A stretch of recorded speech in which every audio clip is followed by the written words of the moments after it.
Left. మంచిగా హ్యాపీగా వెళ్ళిపోయారు ఆయన. కరెక్ట్ 5-6 ఉన్నప్పుడు కీరవాణి సార్ ఈయన కూడా లేచి వెళ్ళిపోయారు. హీ వాజ్ లైక్ నాకు ఈ టెన్షన్ నా వల్ల కాదు, నాకు ఇంకేం సంబంధం లేదని లేచి వెళ్ళిపోయారు. బికాస్ ఆయన మనస్సాక్షికి తెలుసు అక్కడ. సో లేచి వెళ్ళిపోయారు. కానీ సునీత గారు మాత్రం అఫ్ కోర్స్ నా మీద అంత గ్రడ్జ్ ఉన్నప్పుడు నేను ఎలిమినేట్ అవ్వడం చూడాలి కదా.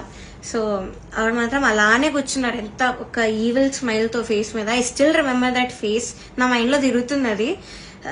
నేను మాత్రం ఏడుపు కంట్రోల్ చేసుకుంటున్నాను. కంట్రోలింగ్ లేదు, ఐ షుడెంట్ క్రై. నన్ను ఇంత టార్చర్ పెట్టారు, నేను ధైర్యంగా బయట పెట్టాలి, దానికి నేను ఏడవకూడదు, నేను మంచిగా ఎలిమెంట్ అవ్వాలి హ్యాపీగా అనుకున్నాను. సో నేను మాత్రం మంచి స్మైల్ పెట్టుకొని నించున్నా. అయితే లాస్ట్ ముగ్గురికి వచ్చారు, ముగ్గురు ఉన్నాం లాస్ట్ కి. ఒకరు సేవ్ అయ్యారు, నేను ఇంకా ఇంకొక అన్న ఎలిమినేట్ అయిపోయాము, ఇద్దరం ఎలిమినేట్ అయ్యాము. అయ్యాక నాకు కొంచెం ఐ గాట్ ఎమోషనల్ గా అయినా కంట్రోల్ చేసుకుని వెంటనే ఐ గేవ్ అ స్మైల్. అయితే my mother she saw all of these కదా, సో ముందు నుంచి తట్టుకుంటూ వస్తున్నాం, ఇంకా తన వల్ల కాలేదు.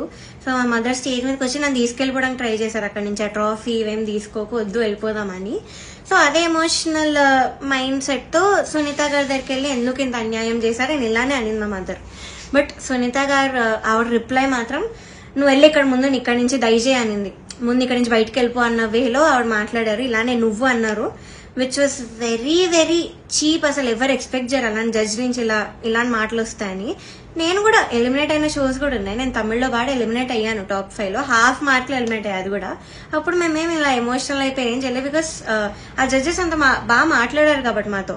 చిత్రామ్మ ఎంత బాగా మాట్లాడతారు, ఇప్పుడు కూడా ఎంత బాగా ట్రీట్ చేస్తారు ఆవిడ కాల్ చేసి కూడా మాట్లాడారు నేను ఎలిమినేట్ అయ్యాక. మమ్మీతో మాట్లాడారు, మనో సార్ కాల్ చేశారు, మాల్గుడి శుభమ్మ మాట్లాడారు. అలా మాట్లాడతారు కానీ నువ్వు ఇక్కడి నుంచి వెళ్ళిపో, దయచేయి ఇక్కడి నుంచి దయచేయి అని అలా చెప్పారు ఆవిడ. అలాంటి వాళ్ళని మీరు ఇక్కడ ఎంత హైప్ చేసి పైన పెడతారు. I don't understand why. ఇప్పటికైనా మీకు అర్థం కావాలి వాళ్ళ గురించి. కానీ ఎందుకో మీ మైండ్ సెట్స్ కి ఎక్కదు.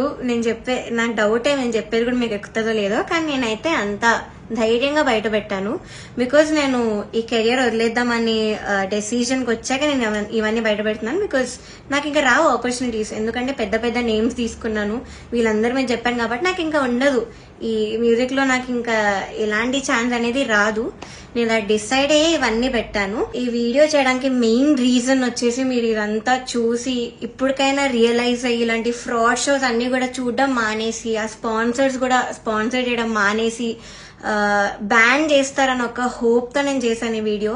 అండ్ నాలా చాలా మంది సఫర్ అయిన వాళ్ళు ఉన్నారు, కానీ ధైర్యం లేక కెరియర్ గురించి ఆలోచించి చాలా మంది మాట్లాడకుండా ఆగిపోయారు. నేను మాత్రం కెరియర్ వదిలేస్తున్నాను కాబట్టి ఇదంతా చెప్తున్నాను కెమెరా ముందు ధైర్యంగా. సో జడ్జెస్, మీరు ఆ సీట్ లో కూర్చున్నప్పుడు మీకు ఒక రెస్పాన్సిబిలిటీ ఉంది, జస్టిస్ చేసే ఒక రెస్పాన్సిబిలిటీ.